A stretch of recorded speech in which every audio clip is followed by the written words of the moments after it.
Hey y'all, hey. So you told your job that you're having difficulty commuting to work and you asked for reasonable accommodation so that you can telework. And they told you, oh, your ability to get to work is not our problem. That's on you. We're not required to accommodate you until you're actually in the office. That's what they told you, right? Let's talk about why that's a lie. So ultimately, the EEO has an enforcement guidance on reasonable accommodation and undue hardships notice, right?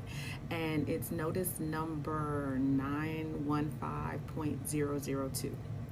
Anyway, this notice is available online so you can check it out yourself, and it was last revised in 2002. So ain't nothing changed, honey, because it's super old.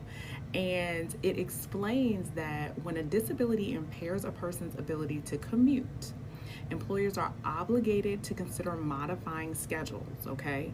And that means to either modify the schedule or permit telework as a reasonable accommodation.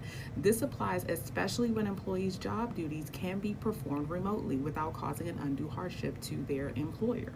So commuting includes driving yourself or taking public transportation. There is a case of a U.S. Postal Services employee. It's Montague v. United States Postal Service.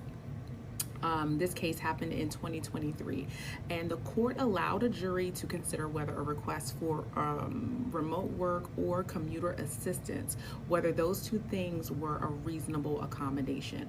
The court emphasized that once working remotely has been shown to work effectively for an employee, and that employee's disability affects their commute or their ability to be physically present in the office, this raises a legitimate factual issue that requires further consideration on the employer's part. They cannot just easily be like, oh no, that ain't our problem. So if commuting poses a safety risk, if your medical or psychological issue or condition is impairing your ability to commute, and your job is telling you that they can't give you a reasonable accommodation based on that, baby, they lying.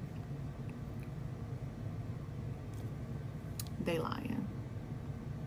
See you soon.